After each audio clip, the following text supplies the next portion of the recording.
This is going to be a longer video. I finally did it.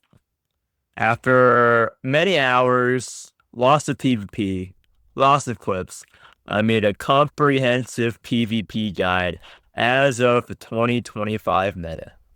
Now, releasing this, I want you, if you face me in PvP, to auto surrender. If you see my name, click the surrender button so I can finish my daily and go about my day, okay? If you see me, surrender so I can still don't play it out with whatever you learn from this guide. Don't play a match out. No, no, no, no, no. Just surrender. Give me the win. Fuck off and beat someone else, okay? I don't want to play for the entire match with you. This is why I don't want to make a PvP guide. But if I were to make one, I would include 10 plus comps, all meta comps, and make it very detailed, which is what I did with the spreadsheet. Now, what I'm going to do a little bit different in the video. I have some PvP videos to narrate over as I go through this spreadsheet. So, by the time this video releases, this spreadsheet will be on the comprehensive holy spreadsheet, which I'm sure you all have the link to in the description. Find the Traphase PvP guide sheet that I just added. It's going to be added down in the tab right below here. And we'll go over this guide with me. If you don't want to do that, I'm going to scroll through this document, or you can take screenshots if you want, because I'm going to show clips while I narrate over. But before that, I'm going to go over PvP for real this time. Now, Morimens PvP is a rare entity in that it is non-pay to win, unlike other gachas. You only need one copy of any unit or their wheel to access their entire PvP kit. If someone has a plus 12 to wheel, it's going to be functioning the exact same as a E0 to wheel in PvP. Now, this is fair and balanced. In case you don't know, back in the olden days, the developers had a game called My Turn at EOS because no one played it. No one cares about it. But there are some big My Turn fans here. The PvP system is a 1-to-1 copy of their previous game, My Turn, which was a game with no story, no PvE, just PvP. PvP, PvP, PvP. So they ported this game over and did the whole Morimens thing with the gameplay, which is more popular than PvP. Now, PvP has a very small player base at high elo, per my last PvP overview video. Now, at high elo, you only match up against 1 to 3 people at your time, so you know who you're going to face if you keep a spreadsheet of what time they play. I debated whether releasing my spreadsheet of players and what time they play, but I was told that would be too stalkerish and might be bad for the community if you know what time zone players are in. Because I do actually write down on my personal spreadsheet what time zone players play at. Like Aurora, for example, he's Southeast Asian. He plays like past midnight Eastern at times on reset. So Aurora, I'm sorry, that's when you usually play when you do play.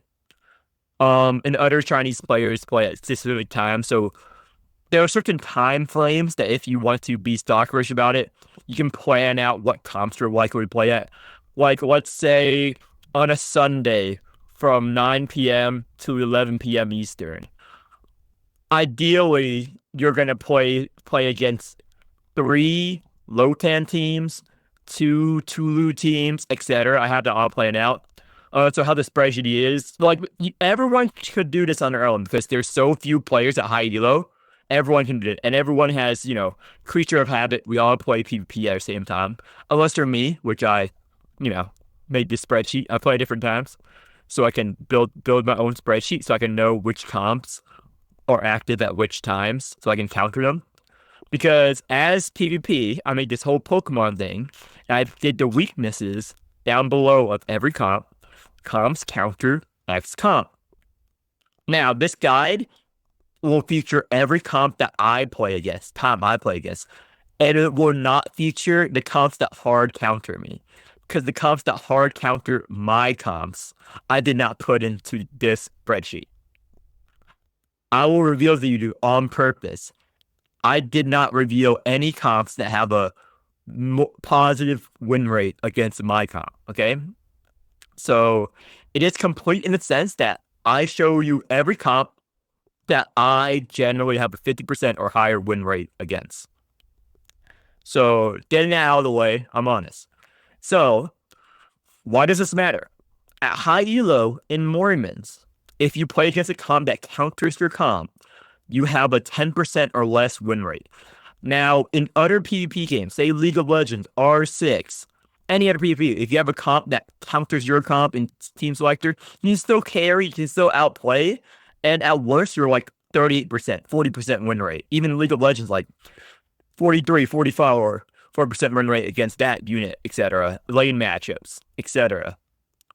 In Morimens, that is not the case. It just drops. Like if you're playing against a strike comp, against a paralysis comp, you might as well forfeit. And most teams are decided by turn 2 or 3, because depending on what is your starting hand, whether you break your starting hand is good or not.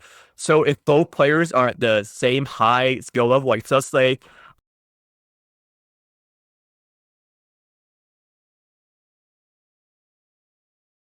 that means that both players know how the match is going to turn out by turn 3, generally speaking, unless you're against my comp, because if I don't know what I'm going to do this match, neither do you.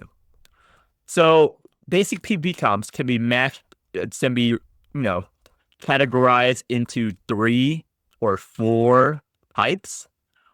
OTK, one turn kill, meaning you kill them all in one turn, just like Yu-Gi-Oh, Magic, all the other card games. Static effect comps, which is you win by paralysis, poisoning, or bleeding your opponents and making them inoperable. Basically, you cancel out your opponent's effect and you kill them slowly through static effects or fast, depending on how you do it. Sniping, which is you have one strong unit or a bunch of strong units, and you either strike, exalt, or you one-shot their key carries very early, or focus fire them. Like target the back line with a gear, etc. Or my comp, the Flare's RNG comp, where you win because if you don't know what you're going to do that match, neither does your opponent. Now, making a team. So this is my qualifications. I hit 3.5K a lot. Again, check on past seasons. I'm on the leaderboard, top 10% every time. I hover around ranks 10 through 30 overall, global. So making a team. There are 5 types of units in PvP that are not correlated with the role in game. There is no role racism in PvP. You only have one of each type. So, Wardens, Warborns, Luminous, Malphus, Blessing. These are their names in game. No one refers first to them on Discord by that. They refer to them as Shield, Attacker, Support 1, Support 2, and Healer. That's it. We don't use the game terms that the developers give us. I'm sorry, Light. This is awful. No one's gonna call this role Blessing. No one's gonna call this role Malphus. No one's gonna call this role Luminous. So you only have one of each role or each role. There's no realm racism. You can have Chaos, Ultra, Caro, because they're all divided into roles. So you pick your 4, you pick 2 posses, and you pick 4 wheels. Now, wheels, just like in the PvE, their rarity does not determine their effectiveness. Read to what they do. It's fair and balanced. You just ignore the rarity. Frenzy is used a shit ton. So, I'm going to now slowly scroll over every meta comp I have on here, which is a lot in the video. And then I'm going to narrate PvP while I'm going through PvP clips of me playing my comp. So I'm just going to scroll over this. I give credit to everyone I face. See, when they have an English name, if they have the Chinese name, then I'm sorry. I can't do that. So this is my entire spreadsheet. It has a lot of meta comps for you to try out. I don't have all of them. Again, I purposely avoided putting comps that I lose against a lot. Now, on to the clips. Now, it is the beginning of me going through my clips. Now, I'm not watching these clips. I'm going over my spreadsheet. You can watch these clips if you want to see how I play or what a PvP match looks like. What I'm narrating is not the clips. It is my spreadsheet. Please pull up the spreadsheet on another monitor or take a screenshot earlier. While I narrate every meta comp in the spreadsheet in order and what they do and what their units do. And I will go on a long rant and I will go on long ASMR like talks. Even though some of you don't find my voice appealing, deal with it. So let's get started. The first comp on my spreadsheet, not the video, please pay attention, not my video, is OTK Hellet. Now, it's one turn kill Hellet. This is a recent-ish meta comp that has been developed over the years. It used to be with Lily and 24 and all that, but with the current meta, this is the current popular OTK comp. Now, the goal of this comp, as you see in my spreadsheet, is to kill your opponent in one turn with Hellet Exalt. Winkle and Knot are there to buff her. She plays her skill card. She builds up power. She gets power amplification. And she one-shots their entire team. Now, the paralysis, the Tulu, all of that is to remove any barriers, anything that prevents you from one-shotting everyone. That is the team in a nutshell.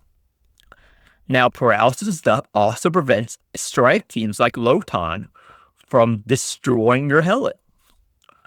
Now, playing this team comp, you have to be very careful, because if your Hellet dies, it's over. If you get her debuff too much, it's over.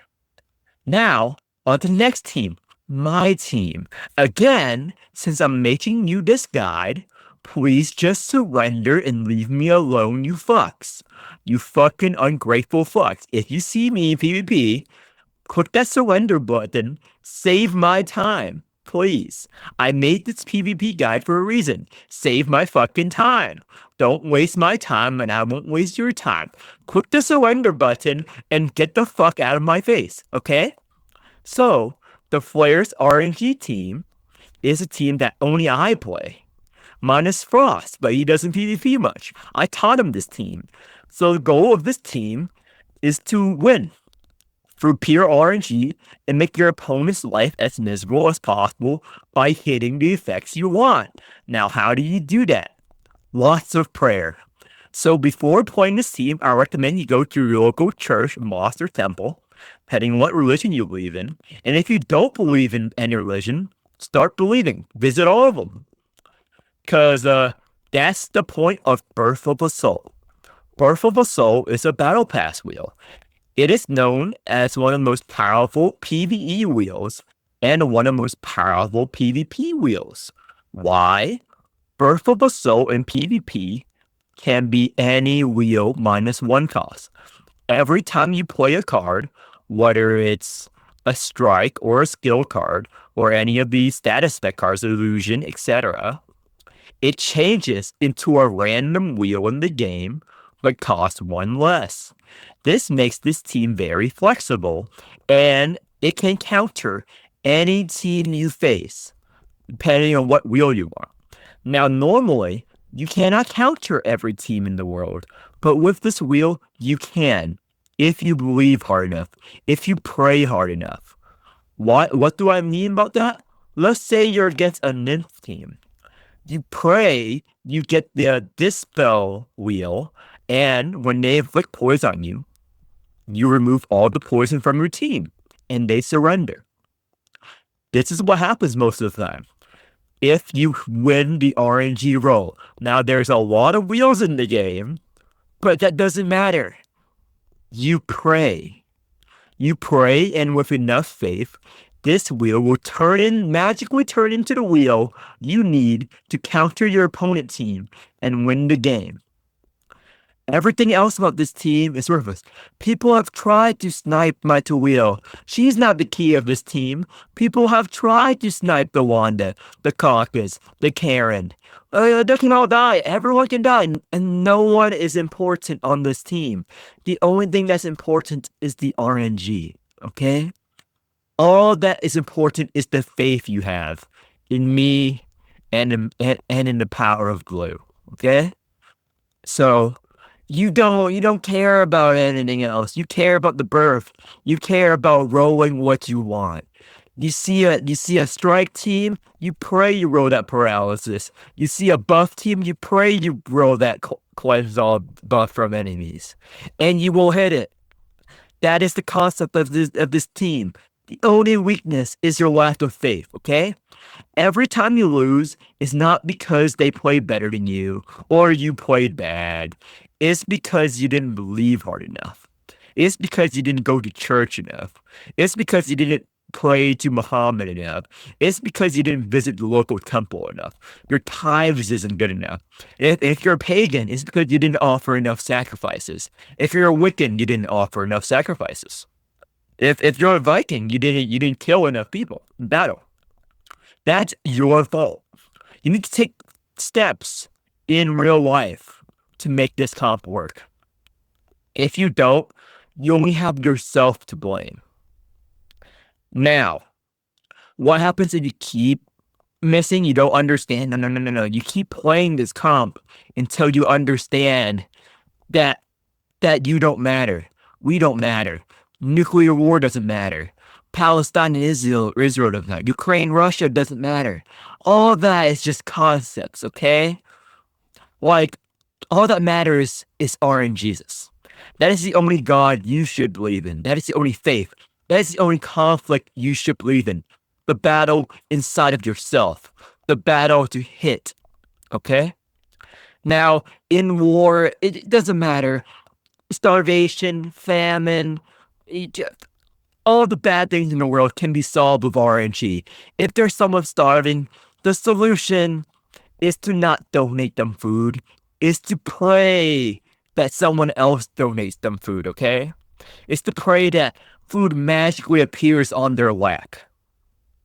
That is thoughts and prayers. That is what I'm getting at. Thoughts and prayers. This is the comp. Thinking, playing the right things. No. Thoughts and prayers. That's how you win with my comp, okay? If you don't win, you didn't have enough thoughts and prayers.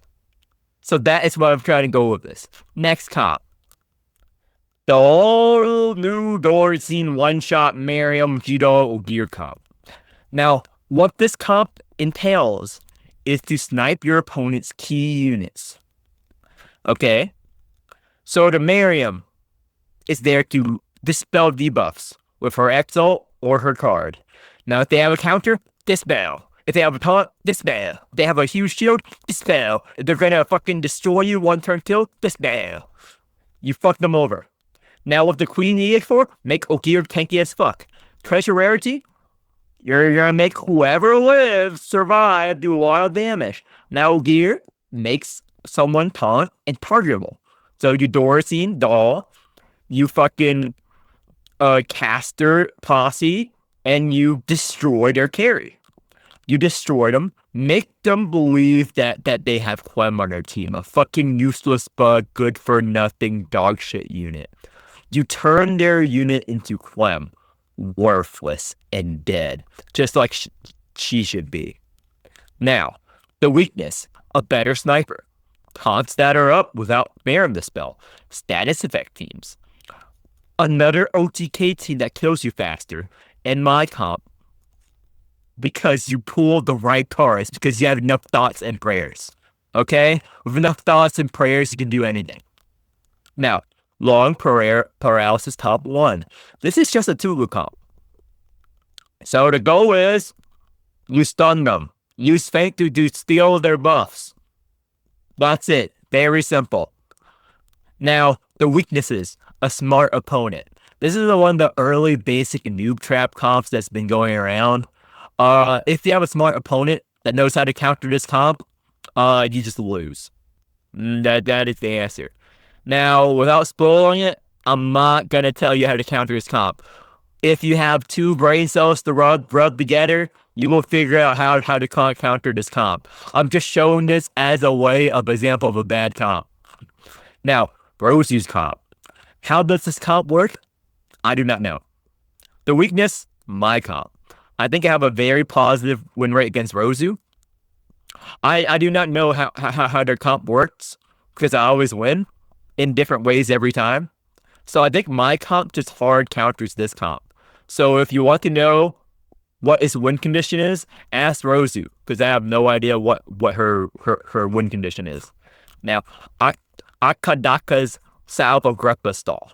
Now this comp is cancer for most people. You just stall and prevent your opponent's wheel from working with Agrippa's entwine. And salve, dispel, cheetah, heal, or AoE damage. So wheel prevent them from exalting. You just slowly whittle them down and then you start killing with salve. That's all comp. The weaknesses, good RNG, snipe comps, my RNG comp, and status effect comps. There's no way to dispel poison, for example, on this comp. So if you have a Nymph poison comp, go and destroy. I want to use the R word because I'm an old person, so I grew up with this, but I'm gonna avoid using any traumatic language this video, unless it's regarding Clem, because fuck that unit. Dog shit character. This year would be 6 feet under the ground. Now Meng Lao's Lotan comp. He runs a lot of Lotan comps. This is his latest comp. It's pretty good. You play Lotan. You know how Lotan comps work. If you play any PvP, you know how Lotan comps work. There's nothing to say. Weaknesses, paralysis, a better snipe, OTK, or use my RNG to brick his deck turn 1. Now, classic 24 dispel or interference comp. How do you play this comp? You put the deep sea call on 24. You dispel your opponent and stop them from doing shit and make them rage quit the game. They have counter, dispel. They have shield, dispel. They have power, dispel. You just make your opponent's life miserable with your paralysis and dispels. And the weaknesses. They kill one of your units and stop you doing shit, such as for poison or my RNG comp. Now, Hades, Wanda, Riker comp. The goal. Goop Wanda's or Riker's Phantasm card with Hour of Fortune, pray, and you just play a trillion cards and hope you don't rope yourself by attention too long. The weaknesses? The turn timer. Clem this card. Reshuffle, such as with Rose's comp. Or my RNG comp and brick their deck for pure RNG. Thoughts and prayers, people. Nothing matters but thoughts and prayers. Okay? Next comp, the stall snipe AoE comp with Hamel. Now, this is straightforward. Use a Repa, entwine, stall, Tawil, Hamel. You make their lives miserable. This is a make your opponent miserable comp, and then slowly snipe them down with Hamel's prepare card.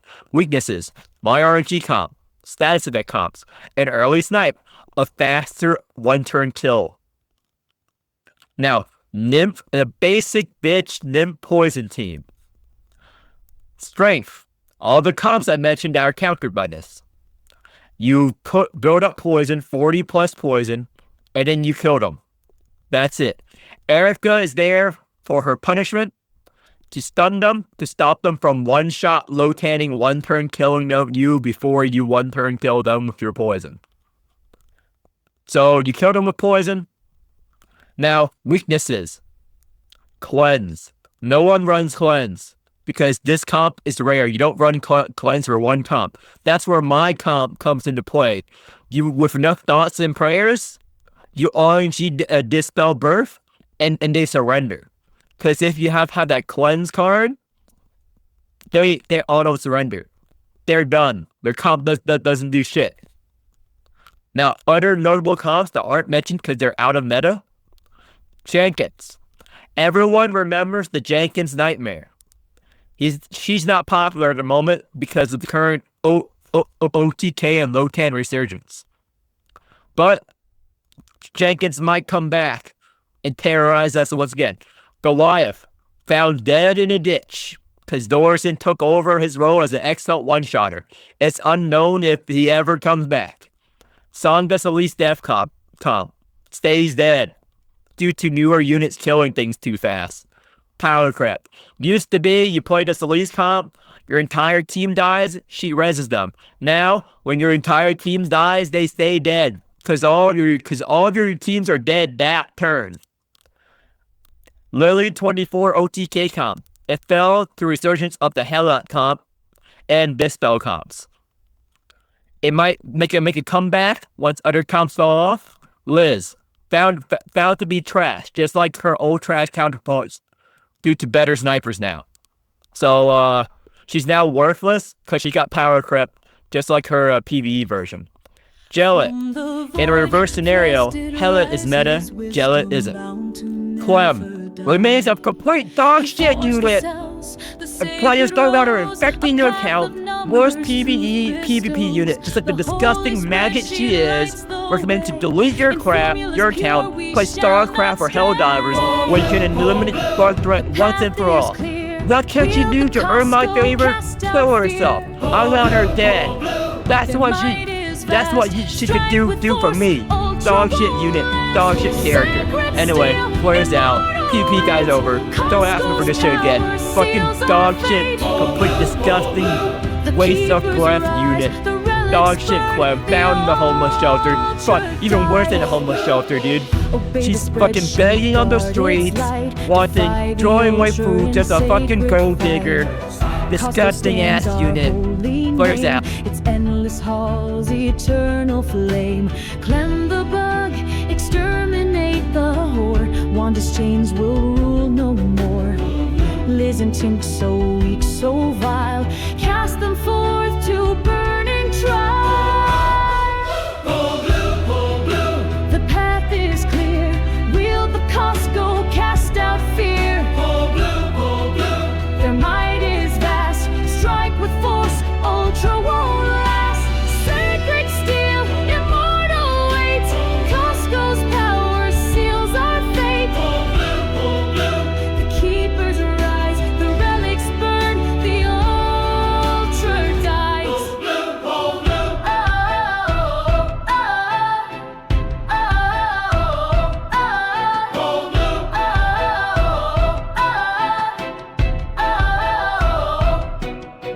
Chaos stands with strength untold. Towels, wings, and Riker's gold. Hamel sings in court so bright. Their fates are bound to Keeper's might. Jalot weeps, it strikes with fire. Taste guards the sacred pyre. Bound and chained, yet never lost. Through Caro's might, no keeper cost. Lemuria rises strong and wide. Miriam's poison, ocean's guide. Caucus stands with armored spines. Through tides they purge, invader lairs commands. The shade is blessed. Through sacred sums we fight unrest. Pull blue. The keepers rise, the relics burn, the